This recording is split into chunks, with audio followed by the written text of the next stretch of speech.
Okay, so now that we've all had a chance to build our vision of excellence through these different stations about what the outcomes in secondary ELA is really about, we want to begin to think about what are all of the knowledge and skills really required for students to reach those outcomes. So just to summarize and recap what we came up with, three outcomes that would really be game-changing for our students. And the first one has to do with our students as readers, which we define that we want readers who can read text across a variety of genres and understand the basic flow or plot of ideas within that, right? But obviously we are aiming for more than that, more than just a basic comprehension. We also want our students to be able to really think about those texts that they're encountering on a deeper level.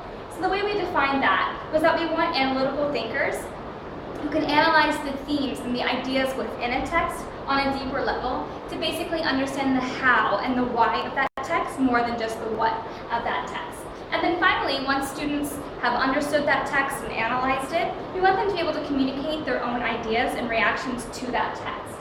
So we want them to be able to do that lucidly, logically, basically effectively, so that their audience gets the message that they want to convey, right? So we're going to look at these one at a time and begin to understand what are all of the different knowledge and skills, the components of these three different outcomes that as a teacher we really need to know to help our students achieve success.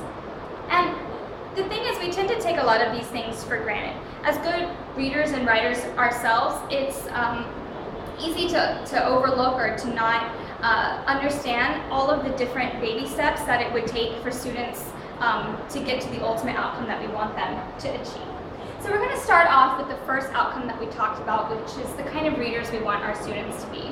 So we want those readers to be able to read across a variety of genres, fiction, nonfiction, all kinds of genre. In order to do that, we can think of reading along two major components, decoding and comprehension. So decoding is what we think about when you think more in elementary school when you're first learning to read. So recognizing letters, being able to see those letters and translate them into speech sounds, blend them together so that you can read words, phrases, and sentences, right? So most students at the secondary level won't struggle with decoding per se, but some of them may struggle when it comes to fluency. Fluency is what we call the bridge between decoding and comprehension, which is the ultimate aim. Fluency has to do with being able to read those words on the page quickly and effectively and with expression, so that when you're reading it sounds like you're talking, like it's the natural way that you would speak. And so we talk about automaticity. It means that you can quickly read the words. It's not a struggle for you, right? And some students struggle with that. Also has to do with phrasing, which means that instead of reading each word one at a time, that you'd be able to read a complete sentence all together with proper phrasing. So for example, instead of saying, "It was a beautiful morning," if you're struggling to read one word at a time, saying, "It was a beautiful morning" when you see that sentence. So we want our students to be able to read really fluidly, to bridge them from that decoding ability, moving them into comprehension. So comprehension actually breaks down into three major components that are really essential for our students to master. The first one is background knowledge, which we really need to be aware of as teachers. If you think back to the text you saw in one of the stations about the Niagara River, if your students don't know what Niagara River is and that it leads into Niagara Falls and going over that waterfall could eventually lead to your death, they'd be really confused and not really be able to get the theme of that poem. So what background knowledge do my students need to know? How can I build that so that they can really access this text and be able to comprehend it? Okay. So the second one is vocabulary.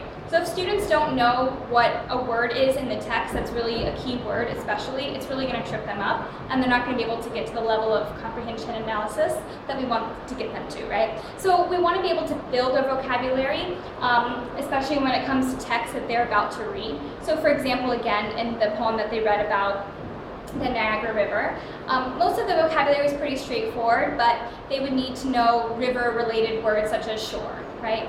They also need to have skills, so if they encounter a new word, context clues skills to be able to guess at what that word meaning would be in an educated way. So that's background knowledge and vocabulary. And the final one that we talk about is comprehension strategies. So what that basically means is doing things such as visualizing when you're reading a text. So if you're reading that poem about the river, picturing that scene and what is happening to the person, and that helps to build your understanding of the text. And we're going to talk about a few more of those strategies in a minute. But basically, this is the essence of how reading all comes together, all the way from the basics of decoding the actual words on the page, then being able to read them quickly and efficiently with expression, and then that leading up to comprehension, which also involves the background knowledge, the vocabulary, and comprehension strategies. So as teachers, we need to be aware that all of these things are happening simultaneously as a student is reading, and we need to be able to actively build that fluency, build the background knowledge, vocabulary, and the strategies so that students are becoming more and more confident, competent, excellent readers day by day.